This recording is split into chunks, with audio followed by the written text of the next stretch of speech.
podcast for curious mind. Mereka kan banyak hidup di sosial media gitu kan ya. Jadi interaksinya itu bukan lagi lintas agama, lintas suku dan sebagainya, bahkan sampai lintas country gitu.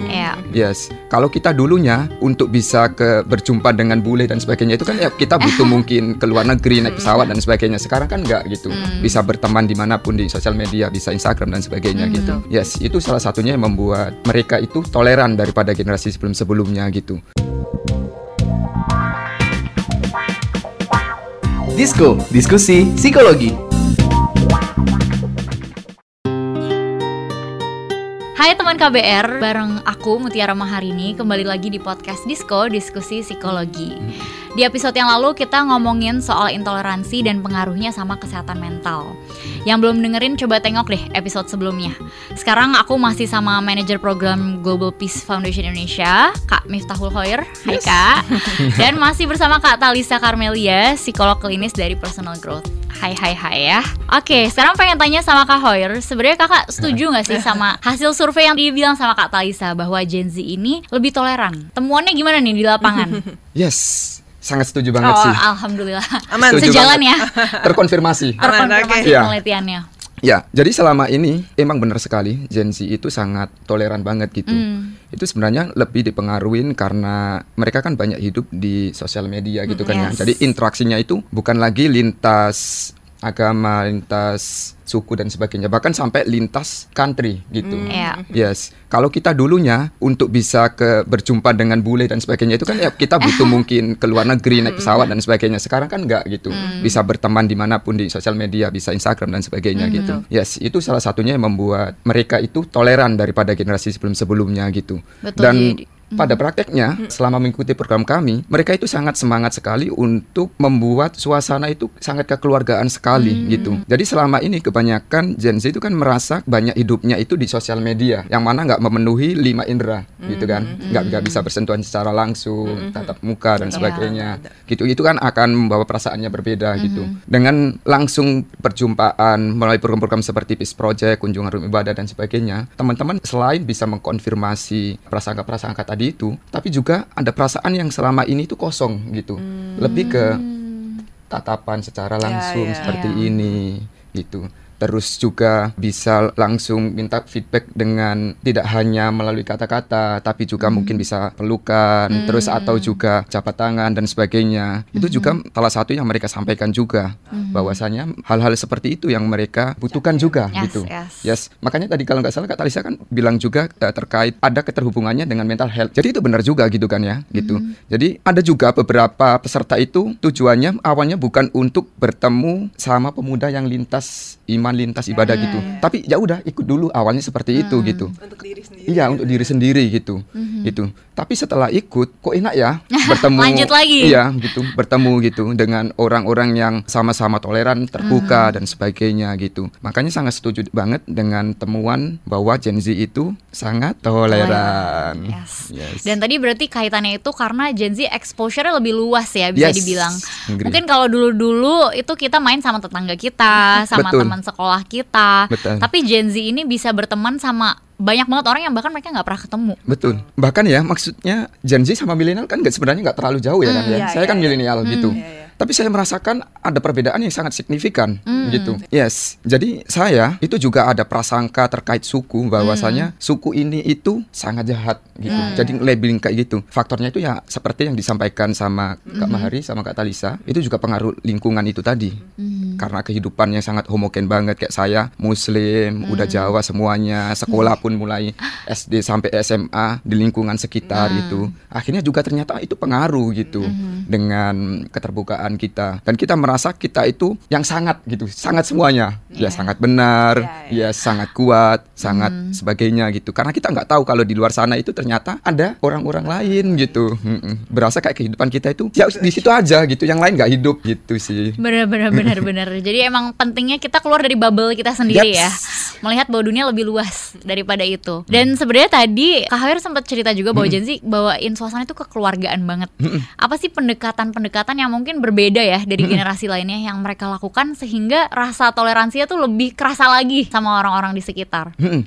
Jadi kami untuk mendesain program itu selalu tahap demi tahap gitu itu melibatkan target kami gitu. Target kami kan pemuda di sini dan kebanyakan pemuda sekarang usianya ya di generasi Gen Z gitu. Jadi kami mencari kira-kira tren yang disukai sama Gen Z ini apa sih kayak gitu. Yes. Gen Z kan suka kayak personal branding, suka bikin TikTok, bukan TikTok konten, yes betul sekali Betul. gitu. Ya, terus juga hal-hal yang menyenangkan, entah itu melalui game dan sebagainya. Makanya di Peace Project itu ada beberapa activity seperti salah satunya sosial media campaign gitu. Jadi mereka produce pengalaman selama mengikuti program tersebut seperti apa gitu. Jadi artinya target dari program itu bukan hanya yang mengikuti secara langsung gitu, tapi bergulir juga kayak snowball effect itu. Terus yang kedua, Gen Z juga kan suka dengan kegiatan-kegiatan yang informal itu kan, gitu. Makanya ada kegiatan kayak live in, ada masak bareng, terus juga ada kegiatan-kegiatan role play gitu. Jadi misalkan ada studi kasus, misalkan kita berteman dengan orang yang berbeda agama, terus waktunya sholat, gimana tanggapan teman-teman gini.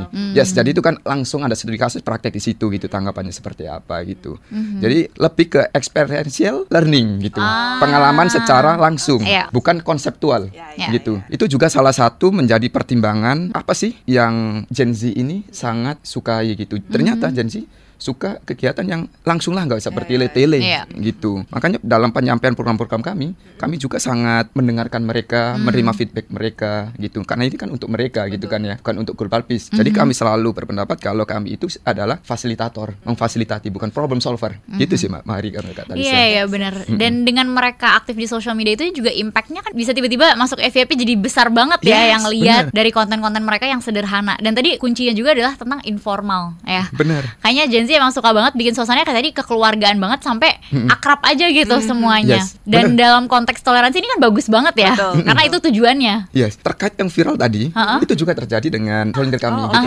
Jadi ada salah satu peserta kami dan sekarang jadi volunteer, itu bercadar gitu, bercadar dan punya sahabat, bahkan sahabat levelnya ya, bukan teman lagi gitu. Itu dari yang berbeda agama dan apa itu namanya ya, yang di Kristen yang suster. Yes, punya sahabat suster gitu. Dan tercapture. Itu bukan sengaja gitu. Jadi mereka ketemu secara langsung, salaman, pelukan, cipika-cipiki gitu. Terus ada yang capture momen tersebut dan viral gitu. Selama ini kan mungkin ke-branding kalau perempuan bercadar itu mungkin stereotipnya yang di sana kayak mungkin nggak mau berteman dan sebagainya sangat gitu. Menjaga, sangat menjaga gitu kan. Enggak gitu. Itu viral juga gitu. Itu dan ada beberapa lagi juga konten-konten dari teman-teman peserta volunteer itu juga yang FYP di TikTok dan sebagainya gitu. Penting banget sih emang untuk memaksimalkan potensi Gen Z ini sehingga mereka dalam aksi mereka untuk merawat toleransi makin besar impactnya dan makin efektif juga sih karena mereka emang sesantai itu dan sefleksibel itu ya. Benar. Itu bagus juga tuh tentang tadi konten yang ternyata mereka berbeda tapi bisa akrab gitu ya. Mungkin kalau sekarang Gen Z banyak taunya ngelihat itu ya Habib Jafar ya. Ya kan selalu berbeda tapi bersama. Yes. Dan itu menurutku diterima dengan sangat baik juga oleh Gen Z. Yes. Dan itu penyampaiannya kan sebenarnya Gen Z banget gitu kan ya, istilah yang dipakai, terus bahkan pakaiannya pun juga, gitu. Padahal Habib gitu ya. Iya gitu. Benar. Dan mungkin aku mau balik lagi dikit ke Kak Talisa. Sebenarnya kalau misalnya mendengar ceritanya tadi itu udah positif banget gitu kan. Betul. Kalau lebih spesifik lagi ke korban-korbannya, kira-kira apa sih yang mereka butuhkan dari kita-kita yang mendengarkan dan mungkin pengen ikutan bantu juga, pengen membuat suasana lebih nyaman juga untuk mereka dan bukan cuma dari kita-kita, tapi juga dari pemerintah. Kira-kira apa yang bisa dilakukan? Oke, sebetulnya ketika kita mau bantu korban, sebetulnya pertama yang harus kita berikan adalah safe space. Jadi lokasi dan juga waktu yang cukup aman, nyaman untuk dia untuk berproses. Karena tentunya ketika ini adalah pengalaman yang traumatis, tentu kan untuk ngemikirin aja tuh berat gitu ya. Kita udah takut dulu, udah cemas dulu, dan butuh waktu yang bervariasi untuk setiap korbannya. Sehingga kita perlu memberikan safe space dan juganya support itu nggak harus yang kita istilahnya memberi material gitu, dalam arti harus ngasih uang, ngasih makan, ngasih sumbangan, apapun. Terkadang hanya memberikan kata-kata positif seperti aku paham, aku ngerti, semangat ya, is enough sebetulnya. Jadi safe space, kemudian support dari orang-orang sekitar itu adalah yang paling utama. Tapi tentu banyak sekali korban-korban yang tidak bisa berproses sendiri, sehingga bantuan dari profesional itu tetap diperlukan. Sehingga kalau kita berbicara mengenai bagian pemerintah, nah ini sebetulnya yang bisa menjadi pertimbangan untuk pemerintah. Gimana ya caranya supaya layanan layanan-layanan profesional, psikolog ataupun psikiater itu menjadi sesuatu hal yang terjangkau lah ya. Nah, itu PR besarnya sebetulnya. Cuman kalau kita bisa bilang, menurut saya paling utama tetap adalah safe space, kemudian support, dan juga kita harus memberi mereka istilahnya mengingatkan lah ya. Kalau memang mereka udah nggak sanggup, mereka butuh bantuan, kita ada dan kita mau bantu. Itu paling.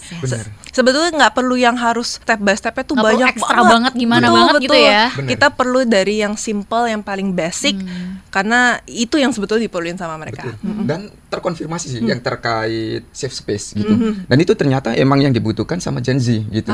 Ya, jadi volunteer kami di awal-awal itu awalnya merasa sangat terbatas gitu. Merasa kayak kira-kira ketika aku berekspresi seperti ini diterima nggak? Kita menyampaikan seperti ini apa enggak gitu. Tapi ketika sudah berinteraksi, bertemu, terus terjembatani, merasa itu kan safe space, ada safe space di situ gitu. Dan akhirnya keluar ekspresi tersebut dan secara kreatif natural. banget ya. Iya, kayak gitu. Dan akhirnya lagi-lagi terkonfirmasi sih di lapangan gitu. Apa yang dibutuhkan sama Gen Z gitu. Itu gimana cara kita membantu korban-korbannya ya. Betul. Dan mungkin salah satu hal yang menurutku penting banget untuk teman-teman KBR dengar adalah butuh keberanian sedikit aja sih. Kadang kita awkward kan untuk kita nggak nyediain safe space, untuk kita nggak support. Kadang kita kayak, aduh ya udahlah, daripada dia nggak nyaman, digangguin apa gitu kan. Padahal berani aja sih tanya kayak, tadi kamu ngalamin ini ya, apa namanya? Aku mau bantu kamu perlu apa gitu kan. Sesederhana itu loh. Cuma kadang kita nggak enakan aja gitu.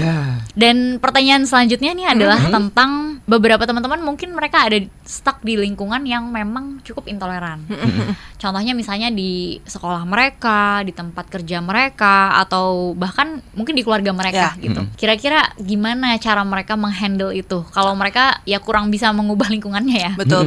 Karena kita pasti nggak bisa mengubah lingkungan itu di luar dari kontrol kita, sehingga kita harus fokus sama diri kita sendiri.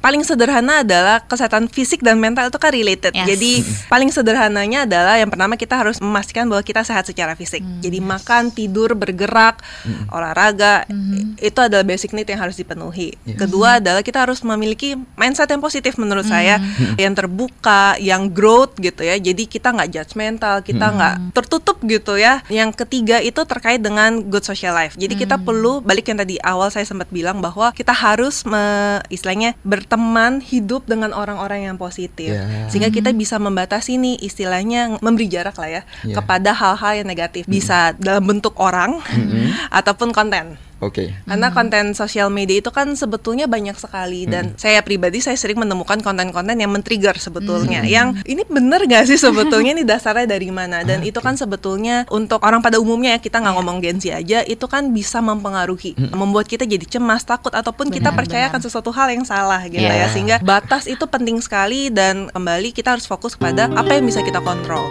Karena kalau kita fokus dengan yang bisa kita kontrol, yaitu adalah hidup kita, perilaku, perkataan kita, tujuan hidup kita, harusnya istilahnya di luar sana mau ada apapun, kita harusnya cukup bisa berdiri tegak lah ya, istilahnya seperti itu.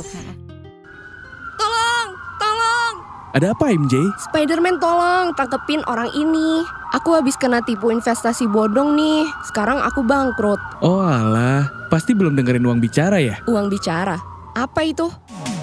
Podcast ekonomi dan literasi finansial dari KBR Prime. Narasumbernya kredibel dan topiknya cocok banget buat anak muda kayak kita. Ada juga nih, topik biar gak ketipu investasi bodong. Uang Bicara, menavigasi kamu supaya tetap cuan dari KBR Prime. Penting banget tuh tadi tentang punya batasan ya. Dan apalagi karena ini konteksnya dia stuck di lingkungan yang intoleran, mungkin mereka perlu kritis juga gitu. Mana yang benar, mana yang salah. Jangan ditelan bulat-bulat gitu kan. Betul. Karena kalau ditelan bulat-bulat nanti kita jadi ikutan intoleran juga. Perlu untuk mencari, mungkin karena lingkungan secara fisik kita akan ketemunya orang itu lagi, tapi di internet kita bisa mencari lingkungan-lingkungan yang positif juga kan. Kayak tadi katanya Kak Hoyer kan di luar sana ya kita bisa nemuin komunitas ya global peace contohnya gitu kan. Dimana kita ngerasa oh ternyata di luar sana orang tuh gak semuanya loh kayak gini, intoleran kayak gini, dan aku bisa memilih untuk jadi orang-orang yang lebih toleran gitu. Untuk kesehatan mental aku sendiri untuk juga. diri kita sendiri. Bener-bener. Dan pengen tanya Kak Hoyer juga. Sebenarnya kalau menurut Kakak, especially kita dari tadi baik ngomongin Gen Z ya. Apakah Gen Z bisa punya impact yang besar bahkan dalam konteks ke negara Indonesia gitu ya, terkait dengan toleransi ini? Karena tadi yang aku dengar dari Kak Hoyer tuh kayak keren juga ya ini yang mereka lakuin. Benar-benar. Sangat sih gitu. Jadi Gen Z itu kan pada dasarnya kreatif gitu juga kan ya. Kreatif, terbuka gitu. Bahkan saya sempat pernah baca gitu terkait artikel penelitian, isu yang mereka suka itu sangat luar biasa terkait social justice, economic justice, gender equality gitu, terkait lingkungan juga gitu. Topiknya berat ya Mas? Yes, berat. Tinggal gimana sih kita kemas supaya itu Gen Z-able gitu. Yes, gitu. Nice. Yes. Lah, seperti yang tadi disebutkan, Gen Z suka terkait lingkungan gitu. Lingkungan juga ada pengaruhnya juga terkait perdamaian, toleransi gitu. Jadi kami juga sebenarnya ada program terkait lingkungan juga. Jadi contohnya misalkan nanam mangrove gitu. Sebenarnya itu media gitu, media untuk mempertemukan pemuda lintas iman, lintas background dan sebagainya gitu. Lagi-lagi ya supaya ketemu dulu, berinteraksi dan nanti terkonfirmasi. Jadi kami sebagai penjembatan gitu. Dan ketika para Gen Z ini ketemu, itu kan merasa ada konfirmasi yang terjawab, terus merasa ada safe space yang tersedia di situ, akhirnya bisa berekspresi dengan bebas, menjadi apa adanya. Itu akhirnya pengaruhnya membesar sampai bisa kenegaraan gitu. Jadi yang awalnya pesimis kayak aduh korupsi di mana-mana. Waduh semuanya jahat gitu. Ketika sudah menemukan lingkungan yang positif, akhirnya ternyata masih ada kok. Masih ada harapan. Iya, masih ada harapan ini. Dan ini pilihan gitu. Memilih untuk menjadi pesimis apa optimis gitu. Yes. Jadi akhirnya kita bisa shifting untuk ke optimis untuk kedepannya itu. Dan ya negara ini kan punya mimpi di tahun 2045 ya, menjadi generasi emas gitu.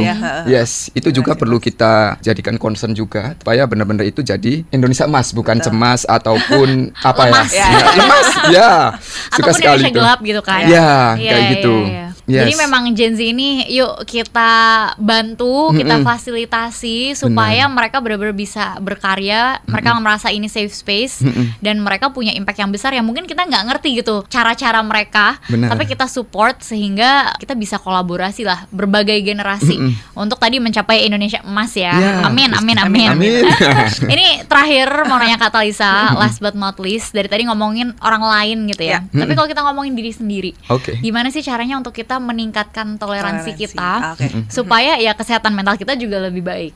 Pertama yang menurut saya penting banget adalah kita harus benar-benar buka kuping dan buka mata kita lebar-lebar. Kita harus betul-betul melihat sebetulnya apa sih yang terjadi. Karena sekarang kita sering gelap lah ya istilahnya gitu, terbawa dengan berita, terbawa dengan omongan orang lain gitu. Kita harus benar-benar buka semua indera kita supaya kita juga jadi open. Opennya nggak hanya di mulut, tapi semua di dalam indera kita dan di mindset kita juga terbuka sehingga akhirnya kita bisa menjadi pribadi yang betul-betul nggak judgment gitu, betul-betul menerima segala sesuatu, menerima perbedaannya, and then kita bisa empati. Karena kan empati itu juga susah-susah gampang ya sekarang harus dilatih juga ya. Betul, itu juga harus dilatih sehingga ketika kita udah dengar, kita udah lihat kan sebenarnya memudahkan kita untuk jadi lebih empati kepada orang lain sehingga akhirnya pelan-pelan kita bisa istilahnya balik lagi ke awal bahwa pada akhirnya kita juga tetap harus belajar untuk circle of control dan juga batasan. Karena kalau kita ngomongin orang lain memberi batas tapi kita juga tidak memberi batas, berarti kan kita tidak memberi contoh yang baik juga. Jadi sederhana aja, menurut aku 3 hal itu ada yang paling utama, yang paling urgent sekarang, karena saya yakin sebenarnya semua rakyat Indonesia sebetulnya punya potensi untuk menjadi generasi emas di luar dari Gen Z gitu ya. Jadi itu sih menurut aku. Yes. Jadi memang keterbukaan itu sih ya kuncinya, diulang-ulang gimana kita keluar dari bubble kita, gimana untuk kita bertemu langsung dengan orang-orang yang berbeda dengan kita. Dan actually kalau tadi ngomongin social media, ada positifnya, kita bisa bertemu banyak orang di luar sana yang berbeda dengan kita. Hati-hati juga dengan social media karena kadang algoritmanya bikin kita stuck di dalam bubble kita lagi. Setuju banget. Betul. Jadi kalau udah mulai ngerasa kok algoritmanya kayak gini-gini terus ya, coba mulai cari-cari orang-orang yang berbeda supaya kita ngubah algoritma lagi. Betul. Ini adalah tips yang sangat praktikal sekali. Setuju. Harus diikuti. Benar-benar. Dan thank you Kak Talisa, thank you Kak Hoyer. Ini sharingnya tentang topik yang sangat serius sebenarnya, tapi terasa santai dan semoga Gen Z yang mendengar juga bisa relate ya. Kita tunggu ide ide-ide Gen Z yang kreatif itu. Dan thank you banget udah mau terbuka juga sih tentang pengalamannya juga ya. Semoga teman-teman yang mendengarkan juga terinspirasi, termotivasi untuk menyebarkan ke lebih banyak orang lagi, sehingga kita bisa nih mencapai Indonesia yang benar-benar Bhinneka Tunggal Ika. Amin. Dan sampai ketemu lagi di podcast selanjutnya. Kalian bisa menyimak obrolan kita di Spotify, YouTube KBR Media. Aku Mahari pamit undur diri dulu. Terima kasih. Thank Kak you. Lala. Thank you juga. Thank you Kak Talisa, Kak Mahari.